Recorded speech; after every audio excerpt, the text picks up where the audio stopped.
Hello, welcome again to FairTax Power Radio. I'm Bob Paxton. And I'm Ron Molero. And we are the FairTax guys. We're going to get this passed eventually. Yes. Yes, if you were watching FairTax Power Radio last week, you saw the interview with Reuben Young. Mm-hmm. We need a whole Congress full of people like him and Marissa Selvig and the other folks that have signed the FairTax Candidate Pledge. Yeah, and we'll be doing more of these interviews as the days and weeks go on because we do have more co-sponsors. As of the day we've recorded this, we have got 5 people who have signed the pledge. Marissa sent hers to us, and then we got the other 4 in Las Vegas. Mm-hmm. And we'll be going down to another one of these candidate symposiums in early July. Yes. And, don't have the details on that yet, but hopefully we can snag some more candidate pledges down there.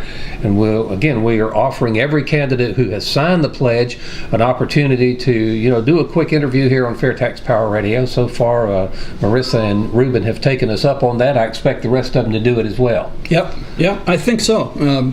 Because for one thing, they are running for office, so the more face time they get, the better it is. Mm-hmm. And plus, these people, like Reuben, as you saw last week, at CPAC, he wasn't really sure, he didn't know about it. We explained it. We gave him the 30-second elevator speech. And when we saw him in Vegas, he said, it makes sense now. That's it. I'm on board. It clicked in his head and he's on board. So hopefully we'll get more people like him in the future. But right now, I got to dig back into Congress.gov again. We had some really crazy stuff in Congress.gov last week. You wouldn't believe that. In fact, one of them made it into the 2021 Tax Proposal Hall of Shame. Again, we're doing Congress.gov, and in the search bar, you can look these up too. Put in quotes, Internal Revenue Code, in quotes, and then click the little searchlight, and make sure you have the 117th Congress clicked and legislation. Yes. Okay, only legislation. And that will bring up just a myriad of crazy proposals. All right, as we said, we're recording this on the 28th. Mm-hmm. Remember a few weeks ago where you unclicked which Congress you wanted and it went all the way back to the 1970-something? Yes. And there were over 40,000 hits on that search. I did that yesterday. If you go that far back. I did that yesterday. There's almost 44,000 now. Wow. Almost 44,000 total proposals going back to the early 70s to change the tax code. Does that tell you something about the lack of stability in our tax code and what Congress thinks they can do with this tax code? Does that tell you how many lobbyist dollars are floating around? Oh, yeah. There? Billions and billions. Yep. Oh, yep. Mercy. So what do you got there? What's good this week? Oh, I got some goodies this week. This is H.R. 3472 to amend the Internal Revenue Code to extend for 3 years tax credits with respect to biodiesel and renewable diesel. Again, in these tax extenders, stability in the tax code. You get a break, you don't know if it's going to be extended, you don't know if it's going to expire, you don't know if the other party's going to take control of the government and take it away from you. But Cynthia Axne, I guess that's Axne, I'm hoping I'm pronouncing that halfway close to right, in Iowa is proposing that one, to amend the Internal Revenue Code to extend these tax credits with respect to biodiesel and renewable diesel for 3 years. No. Okay. We'll see how well that works. So now, I can't help but wondering, there are people who want to get rid of all fossil fuels. Mm-hmm. Okay, biodiesel is not a fossil fuel. No. All right, that's brand new, using biological organisms, plant material, to make diesel fuel. It's not pumped out of the ground. It's grown in basically it's pond scum. Using pond scum to move trucks across the country. Hey, who can disagree with that? If it works, I mean, if we want to get rid of something, let's not focus on fossil fuels. Let's focus on the tax code and the income tax. Get rid of the whole thing. The old chemistry teacher's coming out with me. I can't help it. Okay, well, here we go. This is something else a chemistry teacher would appreciate. S1807, a bill to amend the Internal Revenue Code to provide for a production and investment tax credit related to the production of, wait for it, clean hydrogen. Clean hydrogen. Have you ever heard of dirty hydrogen? No, because hydrogen is a very simple element. It is the simplest element in the universe. One proton, one electron. That's it. That's it. Most abundant element in the universe, too, if I'm not mistaken. But they want to provide an production and investment tax credit related to the production of clean hydrogen. Clean hydrogen. Hydrogen isn't pumped out of the ground. Hydrogen is everywhere. It's in the air, it's in your water, it's in all kinds of chemical compounds, but they want to give you a tax credit for a pretty clean hydrogen. Can't be the dirty kind. Yeah. I didn't know there was such a thing as dirty hydrogen. No, that's a new one on me. The things you learn messing around here in the tax code. Yeah. Okay. Yes. This is S 1791, a bill to amend the Internal Revenue Code to expand existing tax credits to include non-passenger electric-powered vehicles, associated recharging and refueling infrastructure, and for other purposes. So you get a tax credit if you make a non-passenger electric-powered vehicle. I guess those are the autonomous things that Amazon wants to use to deliver packages, and I've seen one of the pizza chains using something like that to deliver pizzas. Yeah, it would have to be, because there is no such thing, as far as I know, there's no such thing as an electric-powered 80,000 pound truck. Okay, I don't see that being practical, but anyway. No, because the batteries would have to be so massive, they would weigh about 80,000 pounds. Yeah, so they want to expand existing tax credits to include non-passenger electric-powered vehicles associated with recharging, and get this, infrastructure. How do you refuel an electric vehicle? Yeah, I'm just reading it. I'm not trying to explain it. They're playing with the words. Yep. H.R. 3449, to amend the Internal Revenue Code to make certain adjustments to the Work Opportunity Credit, to modernize the credit, and make it more effective as a hiring incentive and for other purposes. If you want a hiring incentive, create jobs. Yes. If you want to create jobs, get rid of the income tax and replace it with a fair tax. That'll fix that really quick. The research is there. I mean, this is what we've talked about it before.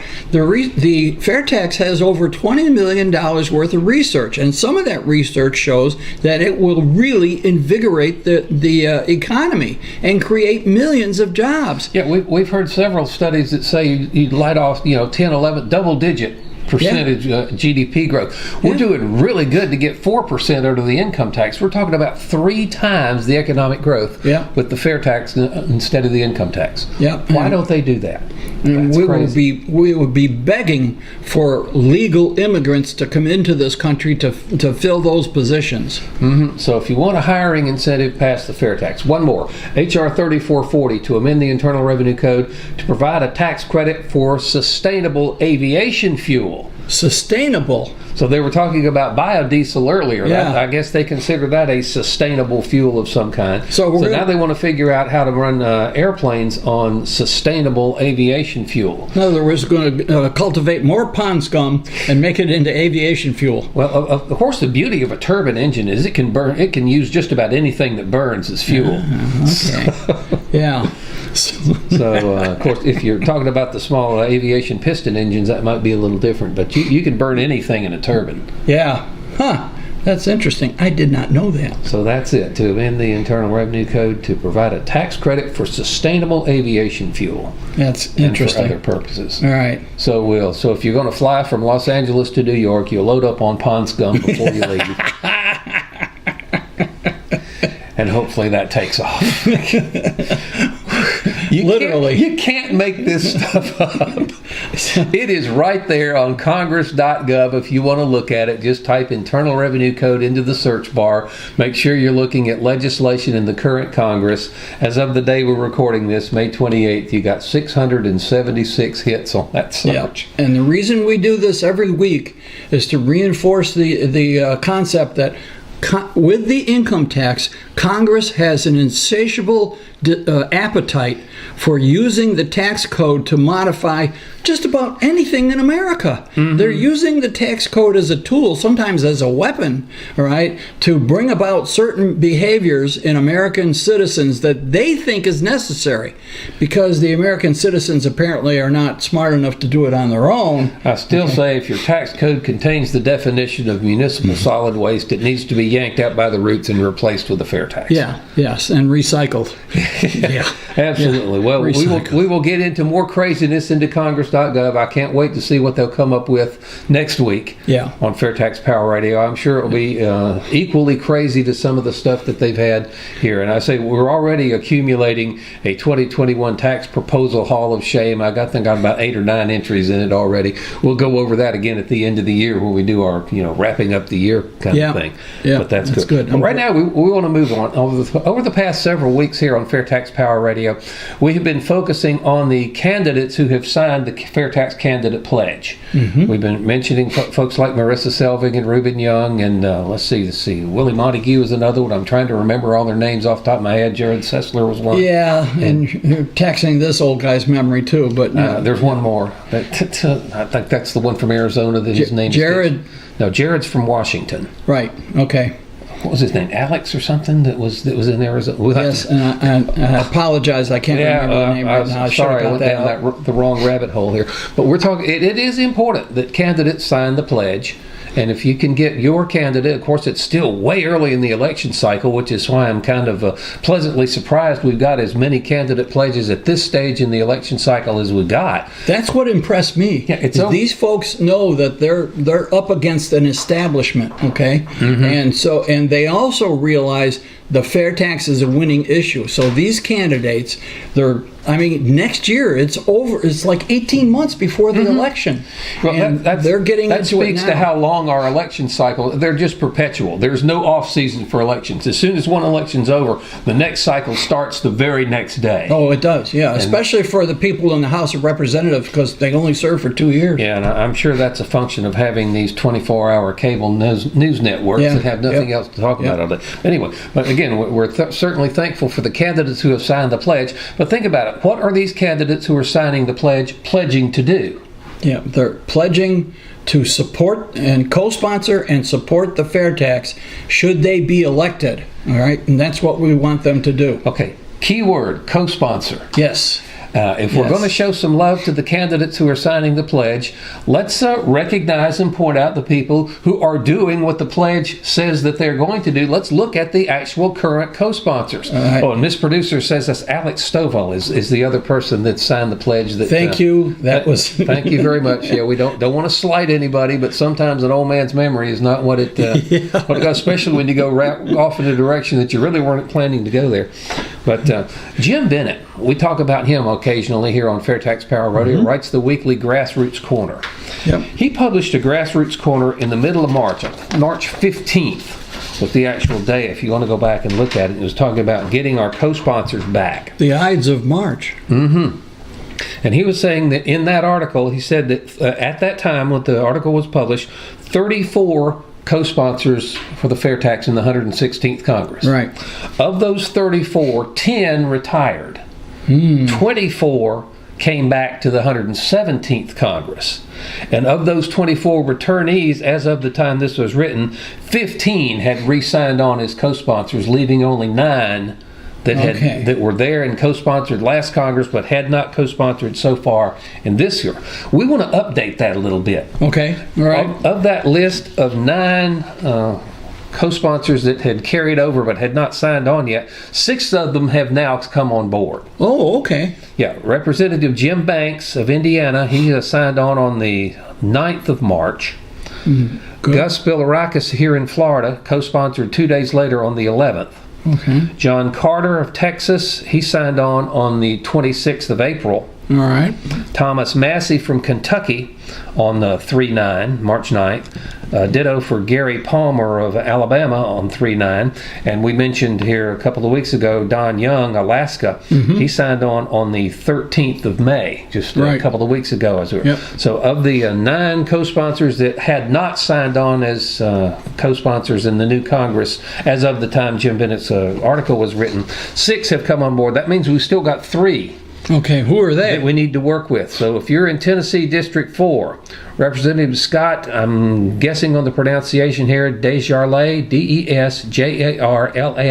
Desjarlais is how I'd say that. Okay. So hopefully that's close to right.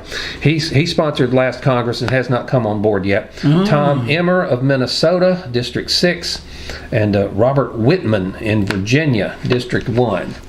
So those are some folks that we need to get back on board. They co-sponsored last Congress, and they have not come back on board yet. But thanks to the 6 that have, Jim Banks, Gus Bilirakis, John Carter, Thomas Massey, Gary Palmer, and Don Young. And again, give me those 3 again. The 3 that have not signed on yet are Scott Desjarlais, I guess is how you say that. And he's from Tennessee? From Tennessee, District 4. Okay. Somebody, who, if I'm doing this wrong, somebody let me know. We want to get it right. Tom Emmer, Minnesota. And Robert Whitman of Virginia. Okay, so those of you listening from those states, you know what to do, all right? Even if you're not in their district, you can still apply some pressure to these folks, okay? Now, there was a second group of people that were noted in this Grassroots Corner. These were people who are freshmen in Congress, in the 117th Congress, but they replaced those 10 that retired. Oh. Either retired or didn't win re-election or whatever. So there were, of the 10 co-sponsors from the 116th Congress that did not return to the 117th, we were looking at their replacements. Okay, all right. In 2 cases, yeah. Kat Kamek here in Florida 3, where we are, we replaced Ted Yoho. She signed on. Yep. And Andrew Clyde in Georgia. Okay. And don't see who he replaced, but he replaced a retired co-sponsor. Okay. So 2 out of the 10 that are replacements for retired co-sponsors have signed on. But we've still got 8 folks who replaced a co-sponsor and need to be convinced to follow in their footsteps and sign on. Okay, so these are the people that you need to put pressure on to co-sponsor the FairTax since their predecessor did. Yes, their predecessor did, but they haven't yet. Starting with Representative Carolyn Bordeaux. She replaced Rob Woodall, the primary sponsor. Yep. And of course that's in Georgia. That's in Georgia, District 7. That's the only case where the replacement was of the opposing party. Right. Woodall's a Republican, Bordeaux is a Democrat. Yep. But still representing a district that was a co-sponsor last Congress, and we can convince them to do that. Pat Fallon, who replaced John Ratcliffe in Texas, needs to sign on. Randy Feenstra in Iowa, he replaced Steve King. Okay. Diana Harshberger in Tennessee replaced Representative David Rowe. Blake Moore in Utah replaced Rob Bishop. August Pfluger in Texas replaced K. Michael Conaway. Pete Sessions replaced Representative Bill Flores in Texas, and this name is one that most folks are probably going to recognize. Marjorie Taylor Greene. She's in the news a lot. Yes, she is. Not for co-sponsoring the FairTax, so we need to work on her. She replaced Representative Tom Graves, of course, in Georgia. So those are the 8 co-sponsors that replaced retiring co-sponsors. Okay. So those of you in those districts, you need to get on these people, okay? I know, like Representative Greene, like Bob says, she's pretty busy. You see her in the news just about every night, and the people in the opposite party really don't like her because she speaks her mind, but whatever. Well, the beauty of getting somebody that's really high profile like that. And you know, the other thing is it's really unfortunate that only Republicans are co-sponsoring the FairTax. Bob and I have talked about this before, and we've done whole entire shows on why Democrats need to support the FairTax. It really does support all Americans. I mean, it helps all Americans, and it does what the folks on the other side of the aisle, the Democrats, claim that they want to do for the American citizens. The FairTax does all this stuff. Okay. Yeah, if you go to fairtax.org under the Get Involved tab, go down to the FairTax toolbox. Yeah. There are links there to some material on why the Democrats should like the FairTax, how to market the FairTax to Democrats. So yeah, this is non-political, it's non-ideological. I don't know anybody of any political ideology or any party that would not like to get more money in their paycheck by getting rid of withholding, that would not like to get a tax refund every month. I mean, this is not simply for conservatives or Republicans. It's for everybody. So, and another thing, in that toolbox, that's where they can get the candidates pledge. Yeah. You can download a PDF of the candidates pledge, print it out, and bring it to your representative. And also, if I'm not mistaken, on that candidates pledge page, when you navigate there, they're going to have pictures and bios of the folks who have signed on. Yep. Yeah. So hopefully that will be expanding in the near future. But I say, we've been talking so much about folks who have signed the pledge. We want to make sure that the folks who actually have gone to the next level and have co-sponsored the bill get a little recognition. That's right. And you've got the entire list of co-sponsors called up on your computer over there. Why don't you just kind of go through it from top to bottom? Okay. On the very first day that it was possible, this is January 25th. All right, there's a whole bunch of them here.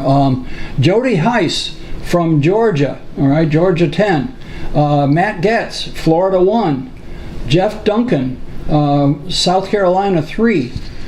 Tim Wahlberg, Michigan 7. Bill Posey, Florida 8. Mark Wayne Mullen, Oklahoma 2. Mo Brooks, Alabama 5. Warren Davidson, Ohio 8. Virginia Fox, North Carolina 5. Steve Chabot, I think that's pronounced Chabot, Ohio 1. Barry Loudermilk, Georgia 11. Barry Moore, Alabama 2. Andrew Clyde, Georgia 9. Cap Kamek, our representative where we live. Oops, I just lost my... Yeah, Florida 3. Mike Waltz, Florida 6. John Rutherford, Florida 4. Florida is quite well represented here. Yes, we work hard in here. Frank Lucas, Oklahoma 3. Gary Palmer, Alabama 6. Thomas Massey, Kentucky 4. Jim Banks, Indiana 3. Gus Billericus, Florida 12. John Carter, Texas 31. And Don Young, they say Alaska at large, because Alaska only has one district, right? In spite of its massive geographic size. So that is 23 co-sponsors. The primary sponsor is Buddy Carter of Georgia 1. And, I also have to mention, although he signed the pledge, all right, here in Florida, we have Representative Byron Donalds, and we've been leaning on him. We hear that all he has to do is, if the paperwork's been prepared, all he has to do is sign it and submit it. I fully expect that he'll honor his pledge and do that, because he seems, of course, he's awfully busy too. You see him on a lot of TV. Oh yeah. So if we can get Byron Donalds and Marjorie Taylor Greene on board with a FairTax, maybe we can get some national exposure for this thing. Yeah, that would be good. So anyways, so that's the list. If these folks are your representative or you're somehow connected to them, please recognize their good sense to co-sponsor the FairTax legislation, and give them a shout out and give them a big thank you. It's easy to criticize people when they don't do what you want, but we also need to recognize the people who are doing the right thing at co-sponsoring. That's why we wanted to do this. And real quick, Florida is winning the breakdown. Oh, yes, it is. In terms of how many co-sponsors they have. Run through that real quick. Okay, Florida has 6 co-sponsors right now, and when Byron Donalds co-sponsors, it'll be 7. Okay, Alabama has 3, Georgia has 3, Ohio has 2, Oklahoma has 2, Alaska, the rest of them have 1. Alaska, Indiana, Kentucky, Michigan, North Carolina, South Carolina, and Texas. And I'm surprised at Texas. I mean, it wasn't long ago that there was a stiff competition between Florida and Texas, and they were beating us. You know, that was a couple of years, a couple of Congresses ago. So Congress, you need to get your act together and get some more co-sponsors there. All right. Well, we've got about 4 minutes left in this FairTax Power Radio, so let's get into your call to action. Something that we wanted people to do is go to PopVox, P-O-P-V-O-X. And we've been mentioning before the percentage. Last time I looked at PopVox, 115 people, not a very high number, but 115 people had made a comment about the FairTax. 111 out of that 115 supported it. Yeah, so that's the percentage good. That supported on PopVox. But I was really surprised. Just for we've always said we need numbers on these things. Yes. And I looked over at HR 1. In the news a lot, a really hot button issue that a lot of people you would think might have gone there and weighed in on it. Yeah. And I don't have this on the computer right here. I'm doing it from memory. But they were only like under 300, like 280 some. Wow. 115 for the FairTax, 280 some on HR 1. So I guess that's the good news. We're getting, percentage-wise, pretty good. That tells me that not enough people know about PopVox. Yeah, it does. Yeah. And because the percentage Democrats of people that opposed HR 1 was overwhelming. There were a lot more opponents than supporters of HR 1 on PopVox. PopVox is a good site. But if something as hot button an issue as HR 1 only generates 280 some responses, and the FairTax is 115, there's a little room for some optimism there, even though we do need more. Yep. And don't forget fairtax.org, the website of the national group, the Americans for Fair Taxation. Very important. Go on there, sign up for updates. You won't get spam, and support their efforts. It's very, very important. And listen. And something else. This is new. Yes. This is not operational quite yet. But if you go to Amazon, and you can buy stuff from Amazon from third-party sellers that list on Amazon. Amazon lets these third-party sellers list on their site. So we are creating a storefront of some kind. It's not operational yet. Mike Simmons, the board member here, professional web developer, really, really smart guy, really good at what he does. He's putting this together. And when we get it done, we're going to have businesses that support the FairTax. That's right. That are going to have a presence on this storefront. So we're thinking that if FairTax people have the choice of buying something from a business that supports the FairTax versus buying the same thing from a business that doesn't support the FairTax, they would rather support the business that supports the FairTax. And of course, when these third-party sellers on Amazon sell something, they have to, pay a fee to Amazon. Right. So what they will do, that the businesses that list on these storefronts are used to kicking in a percentage of their sales, in some cases to Amazon. In this case, the businesses that go on this storefront are going to donate a portion of their sales to the FairTax. Now, I don't remember if it's AFFT or the Florida group or whatever, but it will support the FairTax movement. And when we get this operational and get a good number of businesses on board offering things, we will certainly encourage people to go do that. Yeah, it will. This is going to be a big deal. I'm looking forward to this. And we need 500 FairTax volunteers at the next CPAC. You made a neat little graphic last week that had the FairTax 500. You need to put some checkered flags and some trophies on that, kind of make it that. We got to win the FairTax 500 by getting 500 FairTax volunteers at the next CPAC. Yeah, very important. Very important. We have to make a show of force. Yeah, now, that is a partisan organization, no doubt, and the FairTax is nonpartisan, but there are a lot of political people and a lot of media people there, and we just need to get the FairTax in front of folks like that. And that's going to wrap up this edition of FairTax Power Radio. Time flies when you're having fun. Yeah. Thank you so much for watching and listening. I'm Bob Paxton. And I'm Ron Malero. FairTax guys, reminding you again, the FairTax is the only truly fair tax, and once you understand it, you'll demand it. Follow the FairTax guys on social media and their own website, fairtaxguys.com. And